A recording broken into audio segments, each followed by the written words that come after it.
हाँ शिवोहम। क्या विषय चल रहा था अपना?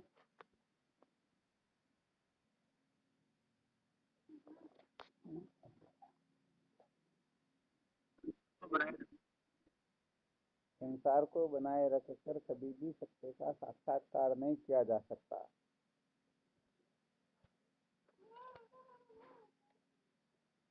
अच्छा, ये अपना मूल सूत्र है। इसको तो सर्वप्रथम अच्छी तरह से हृदयंगम कर लेना चाहिए कि संसार को बनाए रखकर कभी भी सत्य का साक्षात्कार नहीं किया जा सकता है। अर्थात जब भी अपने को सत्य के साक्षात्कार की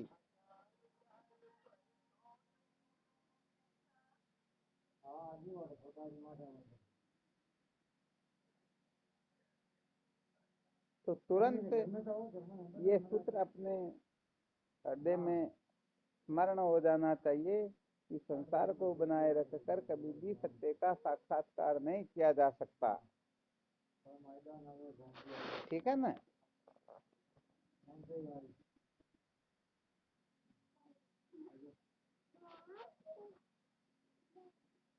देखो होता क्या है, जब तक हम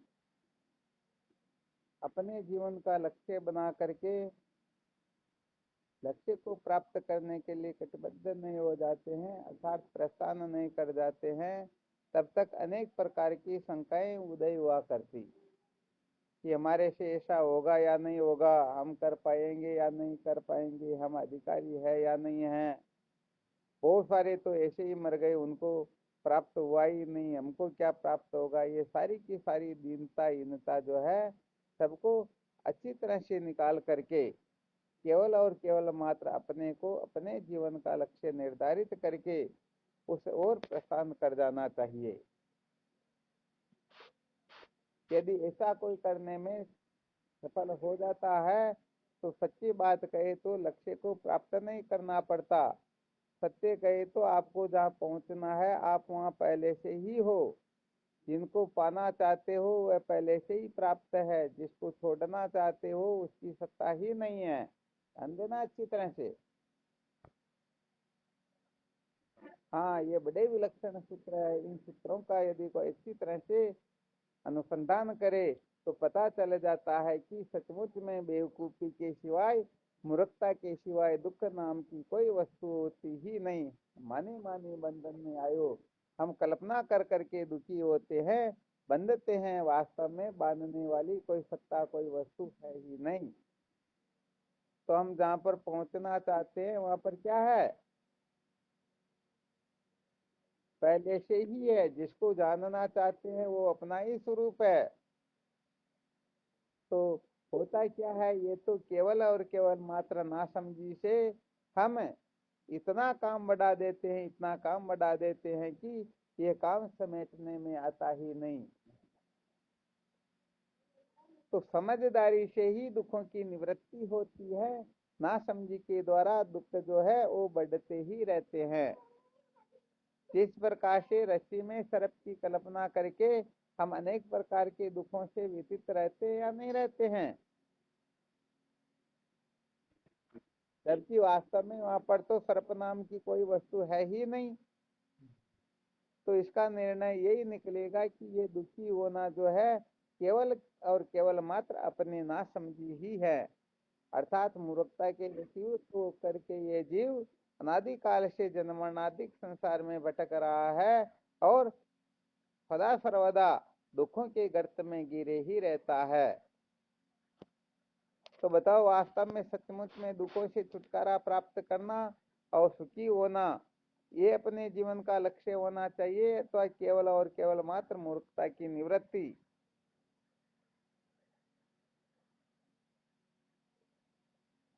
क्या होना चाहिए?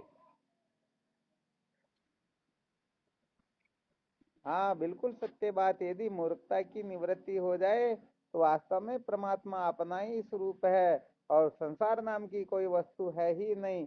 तो फिर छोड़ू किसे, पकड़ू किसे? आ गया ना अच्छी तरह से समझ में?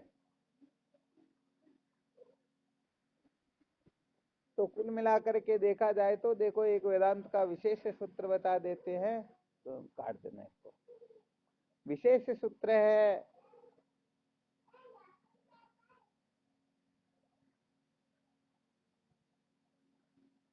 जब तक हम अपवाद में प्रवीण नहीं हो जाते हैं तब तक अपने को सचमुच में ज्ञान होता ही नहीं। ध्यान देना अच्छी तरह से। और भगवान सुरेश्वराचार्य जी महाराज अद्वैत सिद्धि में यही कथन करते हैं। सबसे प्रथम पैराग्राफ का जब वर्णन करते हैं तो वहां पर लिखते हैं द्वैत का निषेध किए बिना अद्वैत की सिद्धि होती ही नहीं। तो बताओ द्वैत की निवृत्ति को ही परमात्मा की प्राप्ति कहेंगे ना। अब यदि कोई द्वैत की निवृत्ति न चाहे तो बताओ सचमुच में वह कृतार्थ हो सकता है क्या? हाँ, नहीं हो सकता है। क्यों? क्यों नहीं हो सकता है?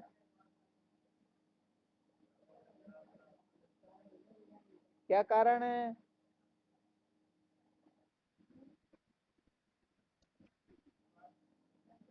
तो वास्तव में देखा जाए तो यहाँ पर ये द्वैत के आग्रह की जो निवृत्ति है इसी को संसार की निवृत्ति कहते हैं, इसी को अज्ञान की निवृत्ति कहते हैं, इसे ही अविद्या की निवृत्ति कहते हैं। और अविद्या की निवृत्ति को ही परमात्मा की प्राप्ति कहा जाता है। अर्थात अविद्या की निवृत्ति से उपलक्षित प्रत्येक चेतन भिन्न जो ब्रह्म तत्व है वही सचमुच में अपना स्वरूप है, वह कभी अप्राप्त हुआ ही नहीं। तो यहाँ पर ये संसार को जो बनाए रखने का आग्रह होता है, संसार को बनाए रखने की जो इच्छा होती है, वैसे एक बार पहले सूत्र बताया था, वो विशेष सूत्र भी था। सब साधकों को अच्छी तरह से डायरी में नोट कर लेना है। संसार को बनाए रखने की इच्छा पाप है और किसी भी परिचिन्न वस्तु को मैं समझना महापाप है। ध्यान देना अच्छी तरह से। ये वेदांत के बड़े विलक्षण सूत्र है। इन सूत्रों का यदि कोई अच्छी तरह से मंथन करे तो सच्ची बात यह है उनको तत्क्षण जीवन मुक्ति के विलक्षण आनंद का अनुभव हो जाता है। तत्क्षण उनको अपने स्वरूप का साक्षात्कार हो जाता है।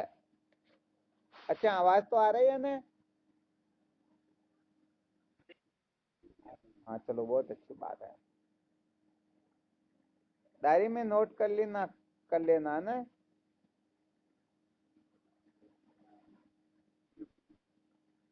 हाँ भले, कोई दिक्कत नहीं, धीरे से और बोल जाएंगे। संसार में किसी भी वस्तु को बनाए रखने की इच्छा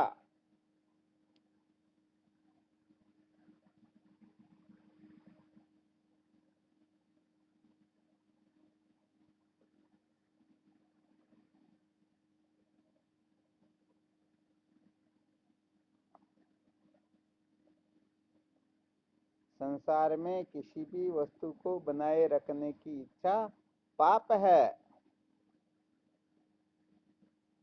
हम दीदी माशा, पाप क्यों है? क्या बात है? लोभ होता है। क्या होता है? लोभ के कारण पाप बनता है। अच्छा,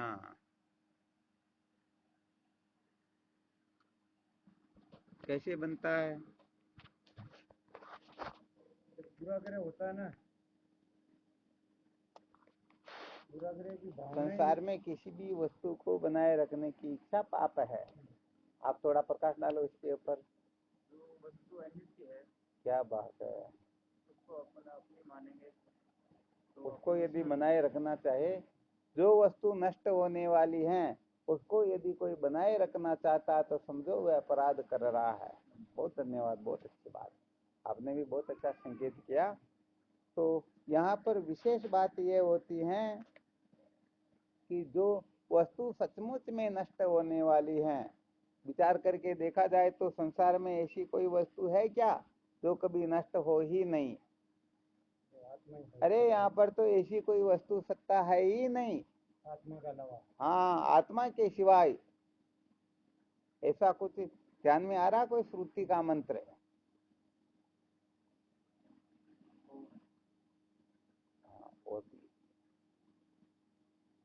अच्छा, आपको ध्यान में आ रहा क्या?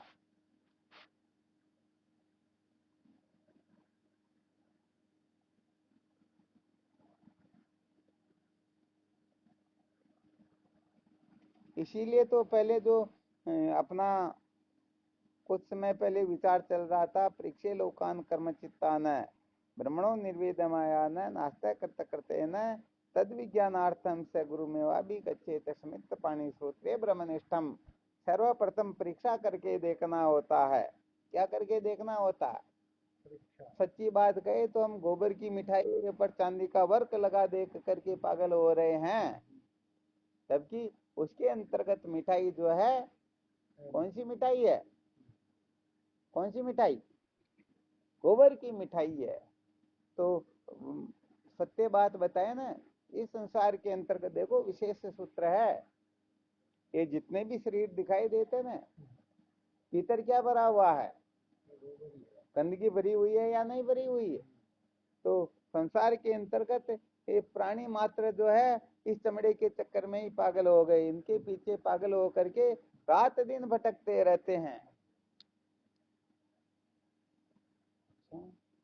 हरि ओम नारायण, शिव ओम नारायण, हरि ओम शिव ओम नारायण।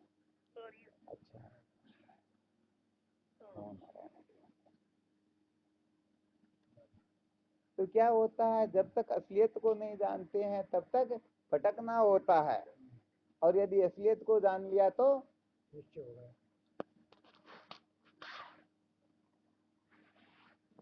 आज भाई आपकी तरह यहाँ भी संख्या ज्यादा, तो थोड़ा इनका भी ध्यान रख करके सुनाएंगे सत्संग, ठीक है ना?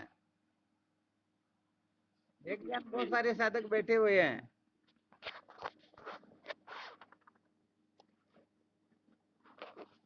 तो क्या होता है, जब हम असलियत को नहीं जानते हैं तो जो नकली वस्तु होती है उसके पीछे पागल हो जाते हैं। बिल्कुल ठीक है। अच्छा, विचार करके देखो, यदि ईश्वर कृपा करके अपने शरीर पर चमड़ा नहीं लगाते, क्या नहीं लगाते,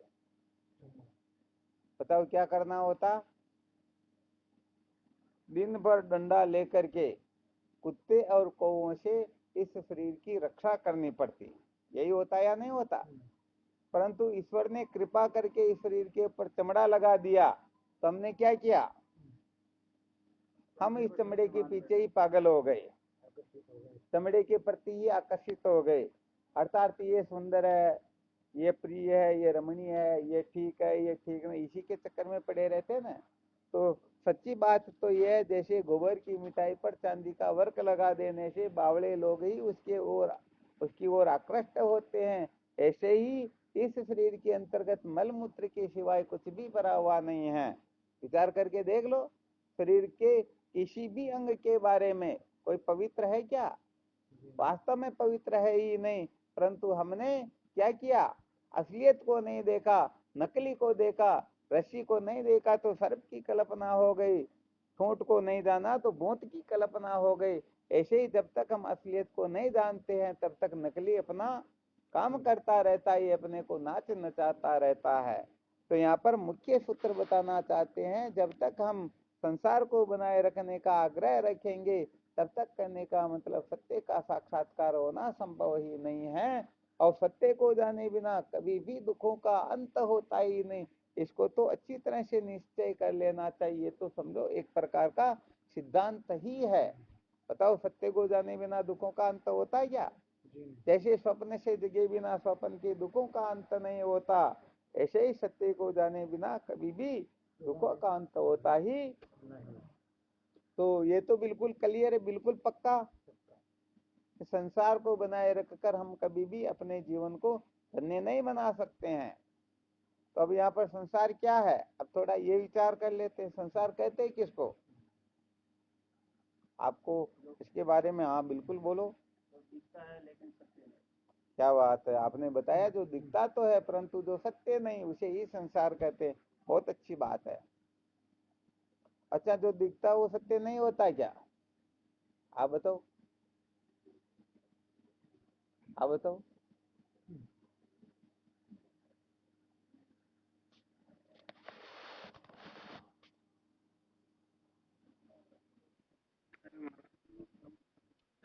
अरे वाह, क्या बात, आज तो मोतीलाल जी ने बहुत अच्छा बता दिया। जो जो दिखता है वो सब नाशवान है। अच्छा, इसको सिद्ध करके बताओ, कैसे है नाशवान? नहीं आता, चलो कोई बात नहीं, फिर भी बात तो बहुत अच्छी बताई, पते की बात बता दी। पहले नहीं था।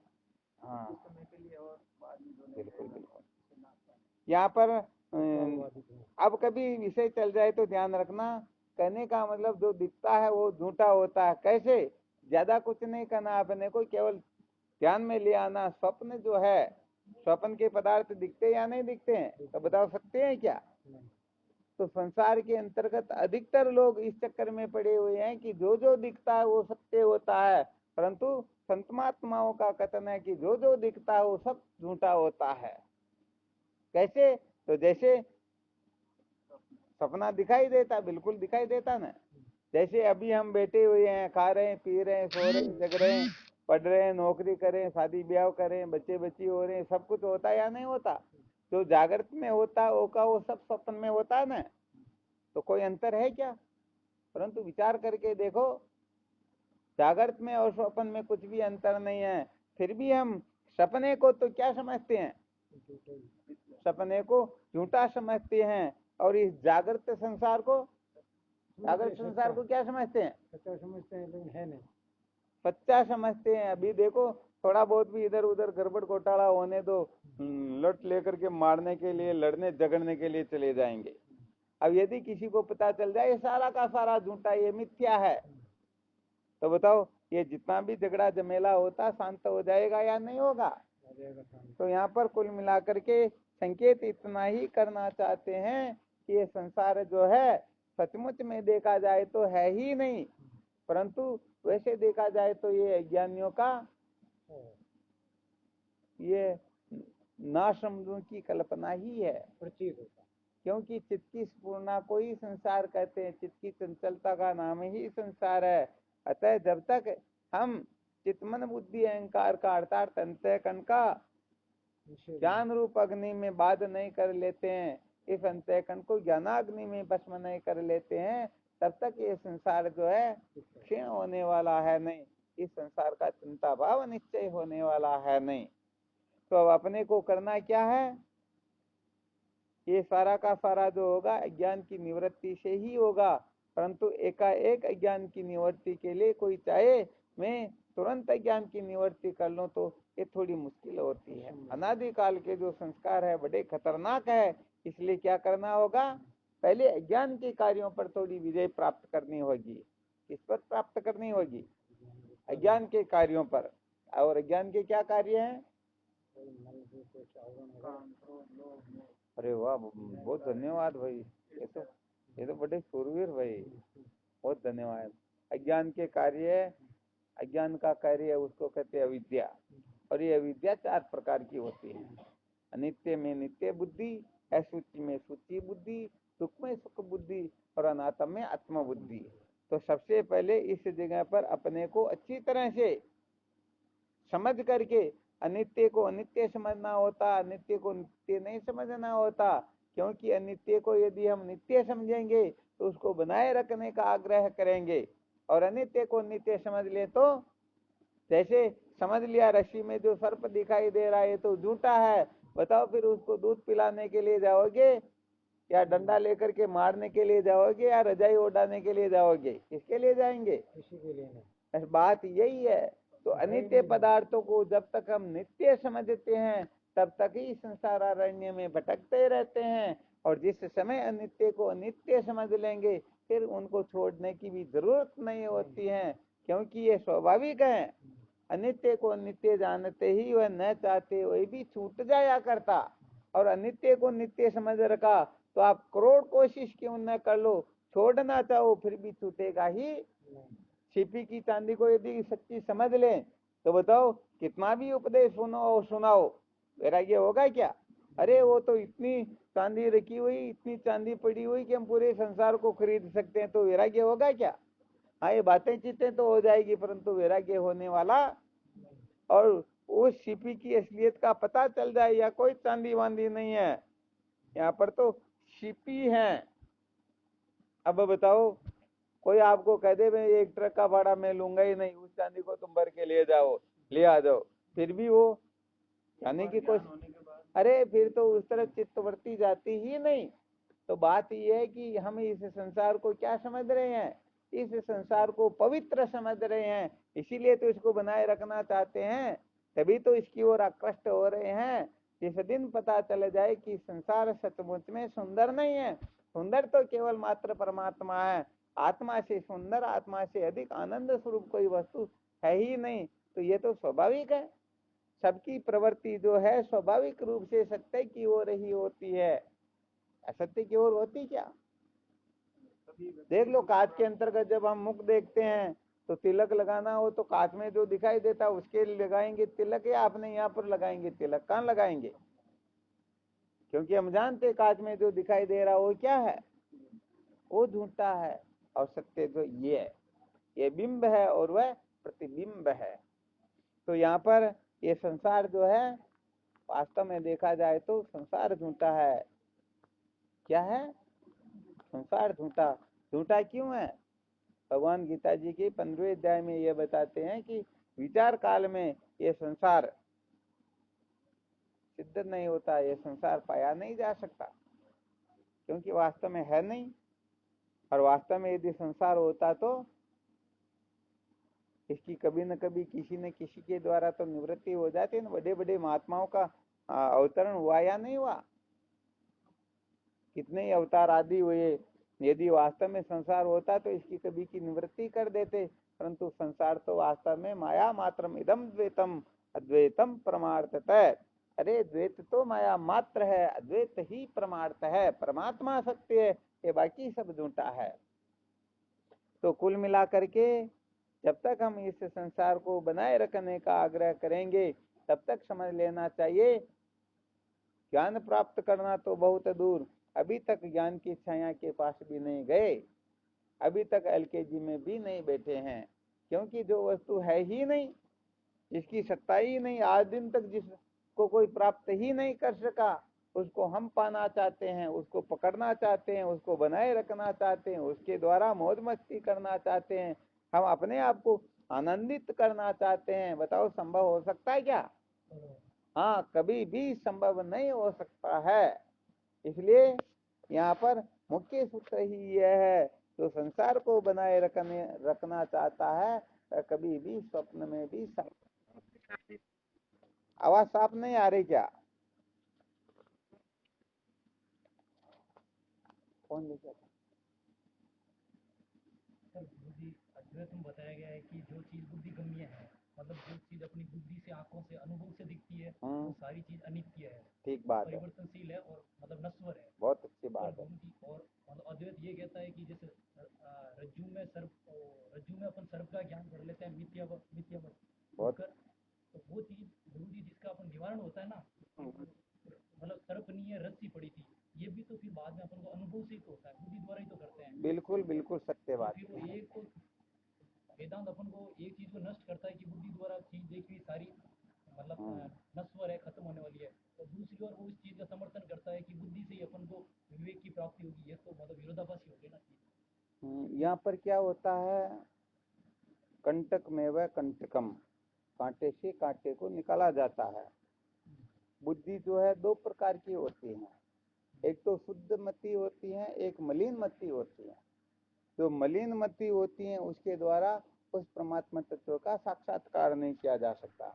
अर्थात जो बुद्धि रजोगुण तमोगुण से युक्त हो, अर्थात जिस बुद्धि में मल और विक्षेप दोष भरे हुए हैं, वह बुद्धि जो है परमात्मा तत्व का साक्षात्कार करवाने में समर्थ नहीं है।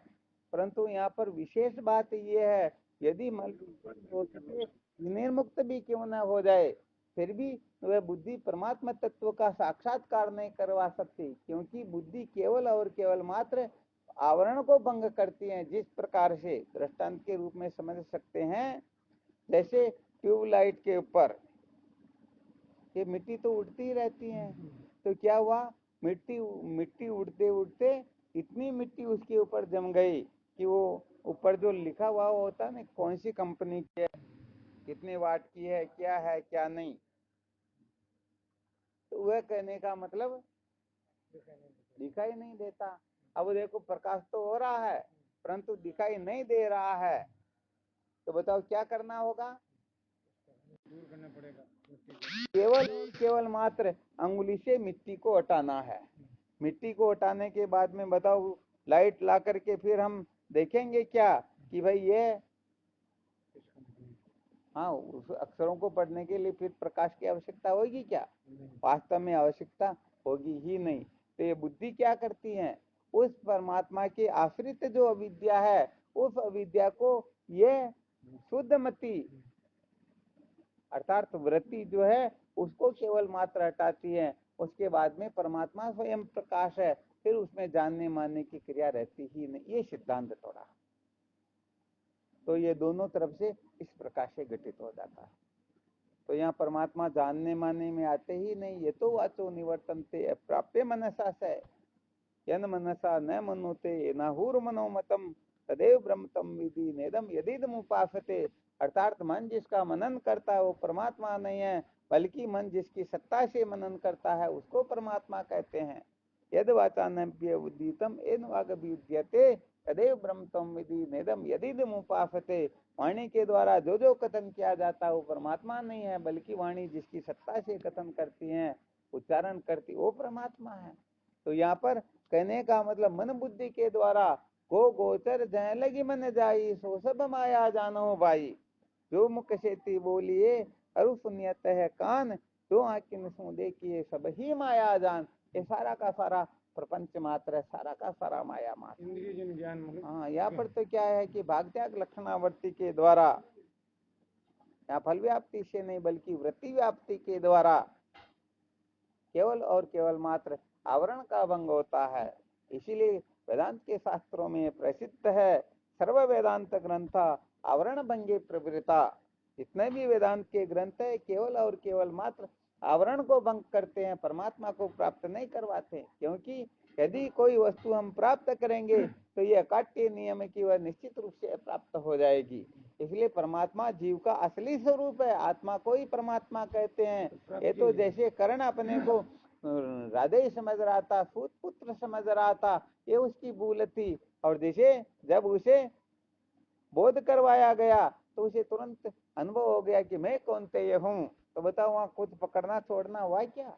कुछ नहीं होता है। कुल मिलाकर के ये अज्ञान की निवृत्ति मात्र होती है। अज्ञान की निवृत्ति होने के पश्चात और कोई कर्तव्य शेष रहता ही नहीं।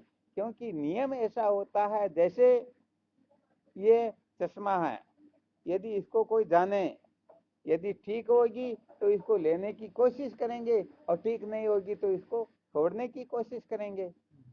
जैसे हम किसी को जानते हैं, यदि वो अच्छा लगा तो उसे हम दोस्ती करने की या उसे मिलने की चेष्टा करेंगे, और ठीक नहीं है तो उसे दूर हटने की कोशिश करेंगे या नहीं करेंगे। परंतु अपने आप को जानेंगे, अरे भाई अभी नहीं, थोड़ी देर रुको, पानी बाद में पिलाना, 5 मिनट और। अब विचार करो, यदि हमने अपने आप को जाना तो अपने आप को हम छोड़ेंगे या पकड़ेंगे? क्या करेंगे बोलो? छोड़ेंगे क्या? आत्मा परमात्मा एक है तो नहीं, आत्मा को कोई छोड़ सकता है क्या? आत्मा को कोई अरे अपने आप को। हाँ, बहुत धन्यवाद, आपके अच्छी तरह से समझ में आ गया। स्वयं को न तो छोड़ना होता है न पकड़ना होता, क्योंकि वो तो हम स्वयं है ना। अरे भाई, जैसे करके बाहर लिख दिया भीतर जाना सख्त मना है, तो ये वो घर का जो मालिक है बाहर आके देखिएगा लिखा हुआ अंदर जाना सख्त मना, तो बाहर रुक जाएगा क्या? अरे भाई, वो तो घर के मालिक के सिवाय जितने भी है उनके लिए नियम लागू है, बल्कि घर वाले के लिए ये नियम लागू नहीं है। तो ऐसे ही जो अपने आप को जानेगा, आत्मा को जानेगा, तो न तो उसको पकड़ेगा न छोड़ सकेगा। क्योंकि अपना जो स्वरूप होता है ये यही उपादेय रहित है, इसमें न ग्रहण करना होता है न त्याग करना होता। अपने आप का कोई त्याग थोड़ी होता है क्या?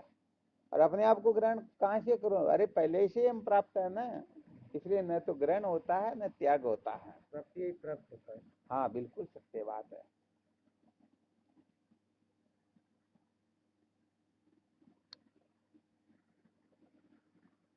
तो चलो ये तो प्रसंगवश अभी इस क्लास के बाद में और थोड़ा इस पर मंथन करते हैं।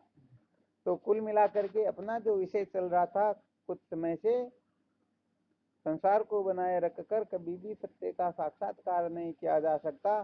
तो संसार को बनाए रखने से तात्पर्य होता है प्रतिबंधकों से छुटकारा प्राप्त नहीं करना, क्योंकि परमात्मा की प्राप्ति में, परमात्मा तत्व के साक्षात्कार में केवल और केवल मात्र प्रतिबंधक जो है,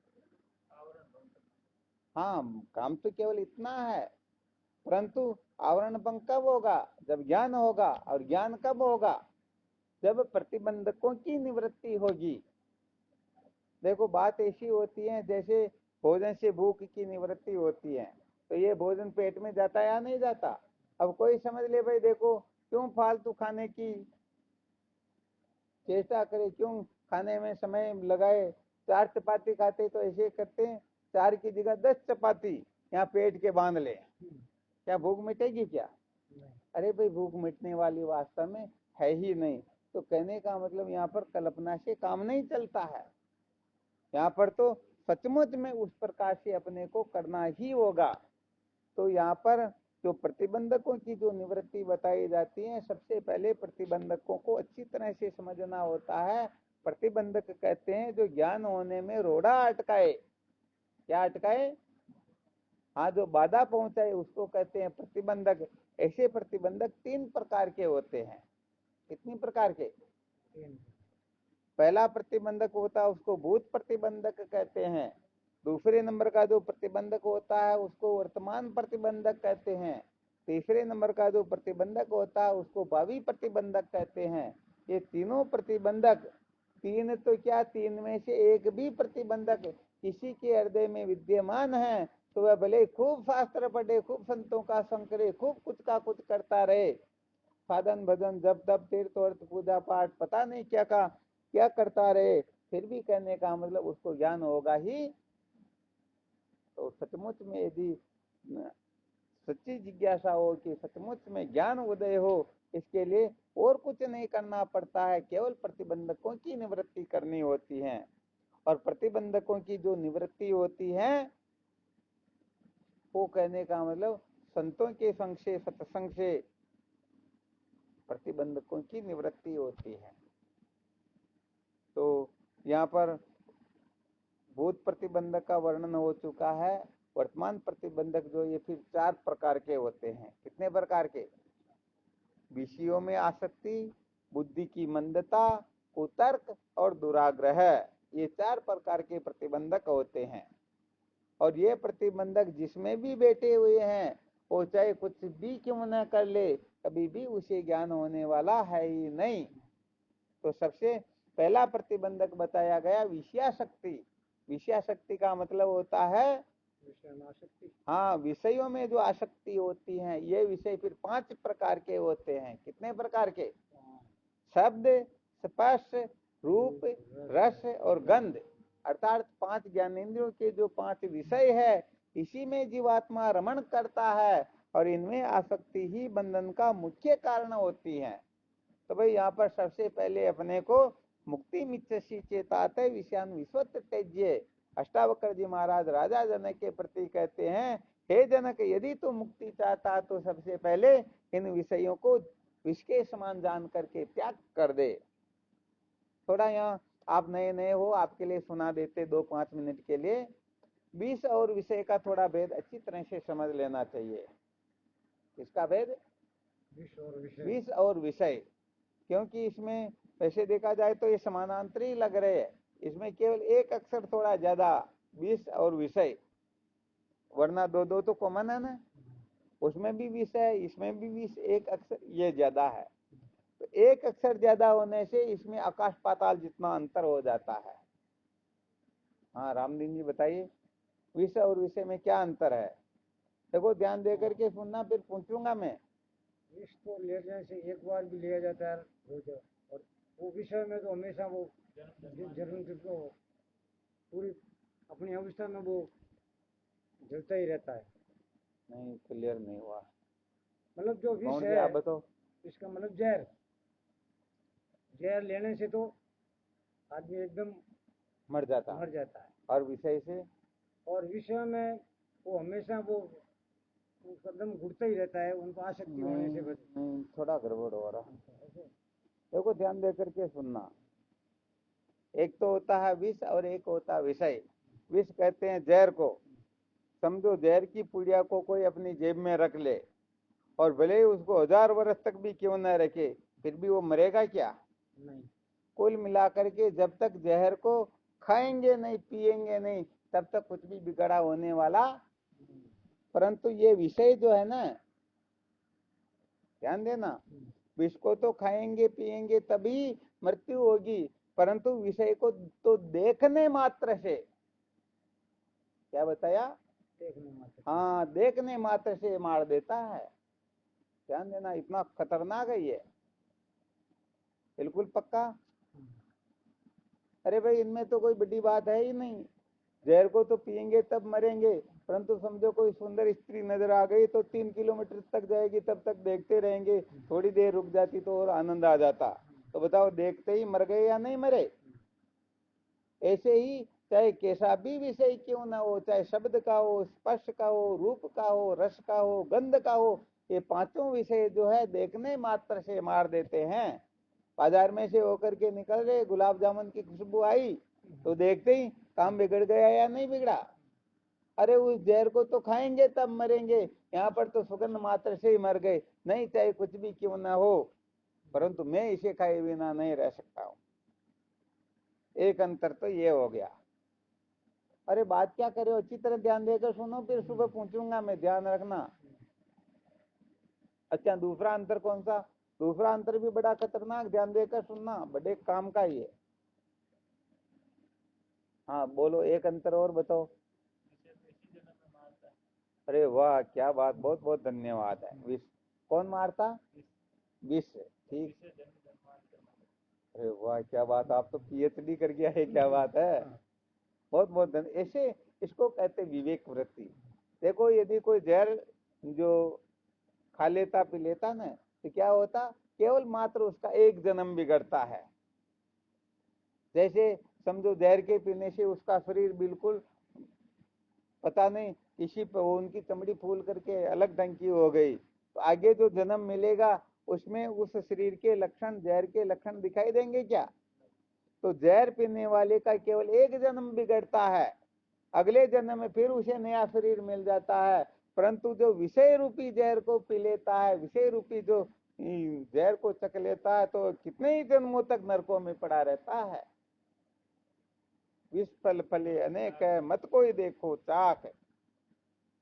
तो देखो, ये विषय इतना खतरनाक होता है, क्योंकि जो विषयों के चक्कर में पड़ जाता है तो निश्चित रूप से उनकी दुर्गति हो जाती है। होती या नहीं होती है?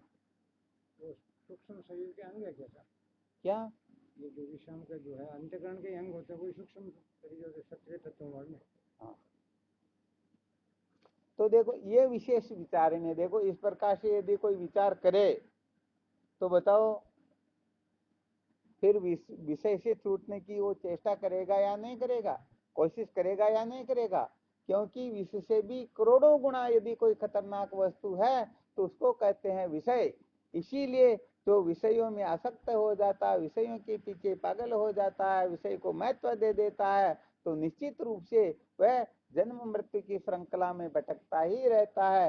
वह मृत्यु से मृत्यु को प्राप्त होता रहता है। मृत्यु से मृत्यु मापनोति, यही है नाने उपश्यति।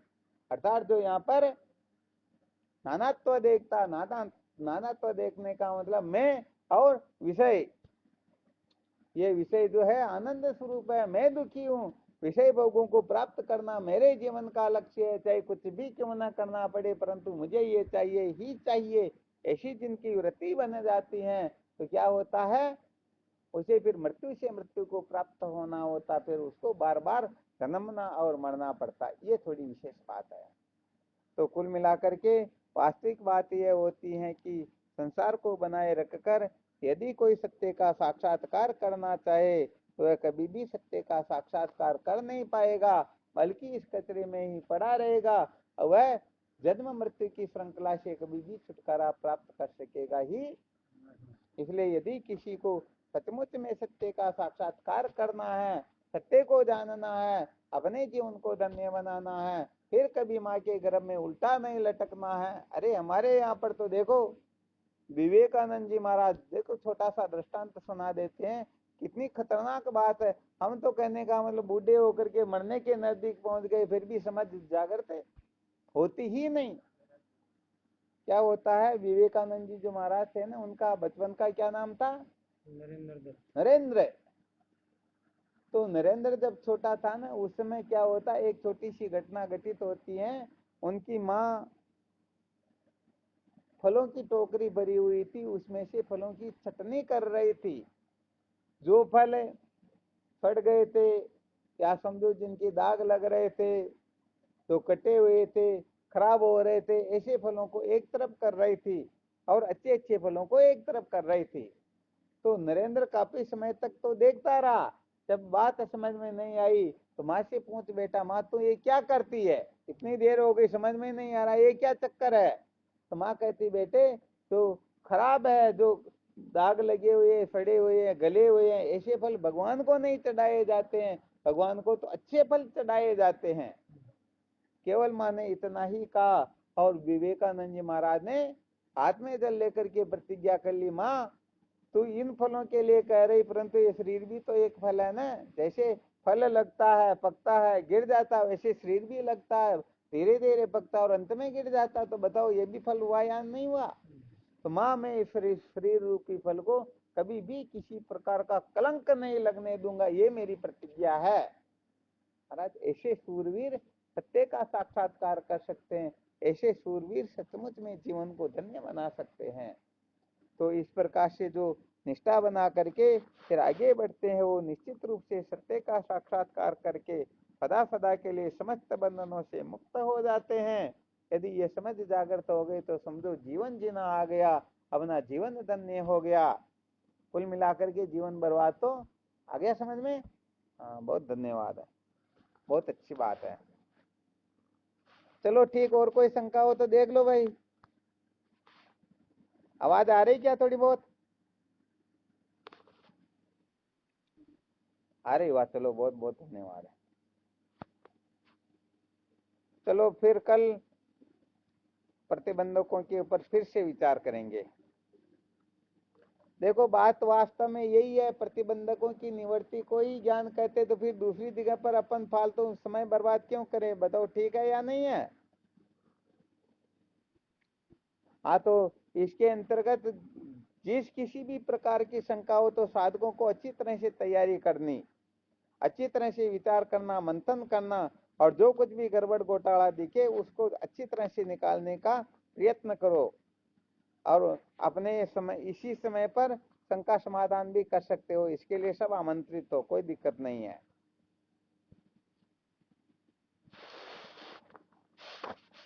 चलो ठीक, फिर करो साधन भजन, ठीक है ना? शिवोहम। हाँ शिवोहम, नमो नारायण देव। शिवोहम। शिवोहम।